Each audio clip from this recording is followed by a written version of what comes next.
नमस्कार मित्रांनो, आज आपण एका महत्त्वाच्या विषयावरती चर्चा करणार आहोत आणि तो विषय आहे ॲडमिसेबिलिटी ऑफ इलेक्ट्रॉनिक रेकॉर्ड्स। म्हणजेच गुन्ह्याच्या तपासामध्ये जर इलेक्ट्रॉनिक रेकॉर्ड्स पुरावे म्हणून सादर केलेले असतील तर अशा इलेक्ट्रॉनिक रेकॉर्ड्सची ॲडमिसिबिलिटी एव्हिडन्स म्हणून ग्राह्य धरली जाते का, आणि ग्राह्य धरत असताना त्यासाठीचे जे कंप्लायन्सेस असतात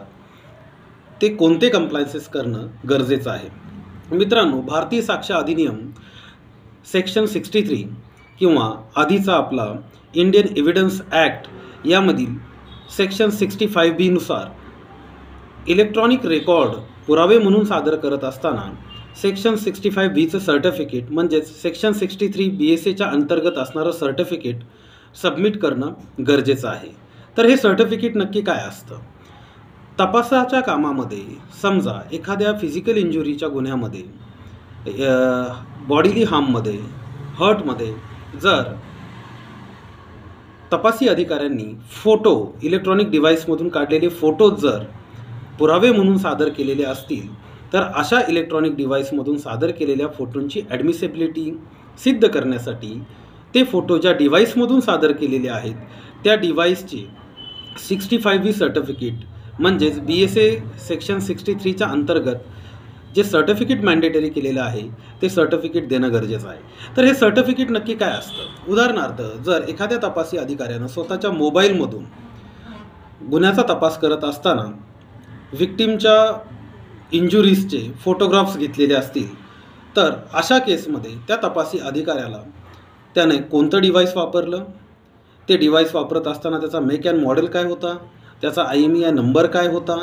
किंवा त्या डिव्हाइसवरती कोणती ऑपरेटिंग सिस्टम होती, मग ते डिव्हाइस कोणाच्या मालकीचं होतं, ते डिव्हाइस कोणाच्या पोझिशनमध्ये आहे, ते डिव्हाइस वापरकर्ता जो आहे किंवा ज्यांनी ते वापरून ते फोटोग्राफ्स काढलेले आहेत तो पर्सन ते डिव्हाइस वापरण्यासाठी सक्षम आहे का। जर तो सक्षम नसेल तर एखादा जो एक्सपर्ट आहे त्या एक्सपर्टचं त्याचं प्रमाणपत्र किंवा अशा डिव्हाइसमधून जर फोटो काढला गेलेला असेल आणि तो फोटो जर प्रिंटआउटच्या स्वरूपामध्ये हार्ड कॉपीजच्या स्वरूपामध्ये जर सादर केलेला असेल तर ती प्रिंटआउट कशा पद्धतीनं काढली गेली, म्हणजे मेथड काय होती, त्या डिव्हाइसवरनं तो जो फोटो दिला गेलेला होता प्रिंटआउट काढण्यासाठी तो फोटो कोणत्या माध्यमातून दिला गेला, म्हणजे ब्लूटूथनं शेअर केला गेला की एखाद्या ॲपवरनं शेअर केला गेला, तो एखाद्या PCवरती शेअर करून मग नंतर प्रिंटआउटला कमांड देण्यात आली का, मग तो प्रिंटरचा मेक अँड मॉडेल काय होता, या सगळ्या गोष्टींच्या संदर्भात असणारी चेन ऑफ कस्टडी जी आहे ती चेन ऑफ कस्टडी इस्टॅब्लिश होणं त्या सर्टिफिकेटमध्ये गरजेचं आहे। अन्यथा अशा प्रकारचं जे सर्टिफिकेट आहे ते इनव्हॅलिड सर्टिफिकेट म्हणून मानलं जाऊ शकतं आणि संबंधित जे सर्टिफिकेट आहे ते त्या एव्हिडन्सला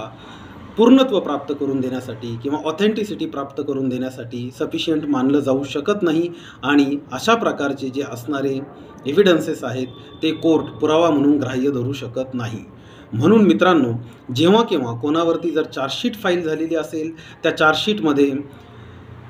पर्सनल हार्म असेल, बॉडीली इंजुरी असेल आणि अशा प्रकारचे ज्या इंजुरीज आहेत या इंजुरीजच्या रिलेटेड असणारे फोटोग्राफ्स एव्हिडन्स म्हणून तपासी अधिकाऱ्यांनी सादर केलेले असतील तर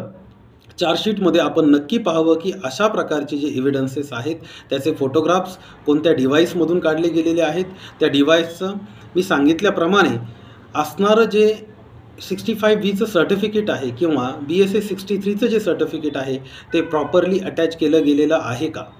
जर असं सर्टिफिकेट कॉम्प्रिहेन्सिव्ह नसेल, चेन ऑफ कस्टडी इस्टॅब्लिश करत नसेल तर अशा सर्टिफिकेटच्या अभावी किंवा अशा अपूर्ण सर्टिफिकेटच्या आधारावर असलेला इलेक्ट्रॉनिक रेकॉर्ड इलेक्ट्रॉनिक फोटोग्राफ्स हा पुरावा म्हणून ग्राह्य धरला जाऊ शकत नाही। मित्रांनो, एव्हिडन्स ॲक्ट आणि भारतीय साक्ष अधिनियम म्हणजेच या दोन्ही गोष्टी